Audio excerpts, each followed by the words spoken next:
అబద్ధాలాడుతూ తిరుపతి వెంకటేశ్వర స్వామి వారి విశిష్టతను, ప్రసాదానికి సంబంధించిన పవిత్రతను దగ్గర ఉండి కావాలని అబద్ధాలు చెప్పి అనుమానపు బీజాలు ప్రసాదం పుచ్చుకునే ప్రతి ఒక్కరిలోనూ లేపడం దుర్మార్గం కాదా అని అడుగుతా ఉన్నా.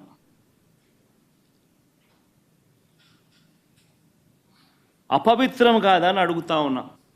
నీ రాజకీయ స్వార్థం కోసం వెంకటేశ్వర స్వామి ప్రతిష్టను దిగజారుస్తూ ఉన్నావు.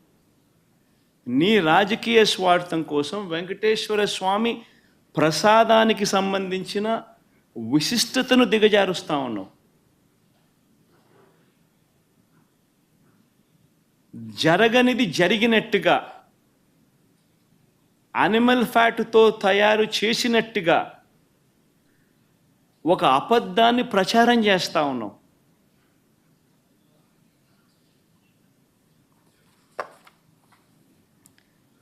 ధర్మమేనా అని అడుగుతా ఉన్నా. మరోవైపు ఇంకా ఇలా అబద్ధాలు రోజుకు ఒక్కొక్క అబద్ధాన్ని ప్రమోట్ చేస్తారు. ఈ మధ్యకాలంలోనే ఇంకొక అబద్ధాలను వీళ్ళు ప్రమోట్ చేస్తూ నందిని బ్రాండ్ను కూడా వాడడం లేదని అంటాడు. కేఎంఎఫ్ పక్కన కర్ణాటక మిల్క్ ఫెడరేషన్ వారి నందిని బ్రాండ్ అని. నేను అడుగుతా ఉన్నా, 2015 నుంచి 2019 చంద్రబాబు నాయుడు గారి హయాంలో 2015 నుంచి 2018 అక్టోబర్ దాకా నందిని బ్రాండ్ ఎందుకు లేదు? చంద్రబాబు నాయుడు గారు కొనుగోలు చేసిన 6 నెలలకు ఒకసారి పిలిచిన టెండర్ల ప్రక్రియలో ఎందుకు లేదు?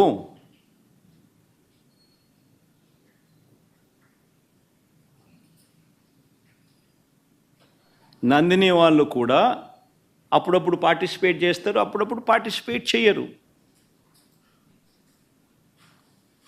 మన హయాంలో కూడా 2019 తర్వాత మన హయాంలో కూడా నందిని వాళ్ళు అప్పుడప్పుడు పార్టిసిపేట్ చేశారు.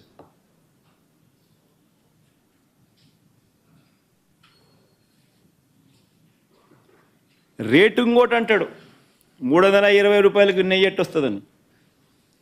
ఇంకా ఆశ్చర్యకరమైన విషయం అండి, నాకు అర్థం కాల.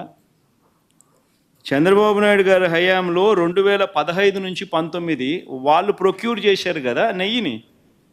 టెండర్లు పిలిచి ఇదే మాదిరిగానే ఈ టెండర్ల ద్వారా ప్రొక్యూర్ చేశారు కదా. ఏ రేటుకు ప్రొక్యూర్ చేసినారు? అదే క్వాలిటీ నెయ్యే కదా ఇప్పుడు కూడా.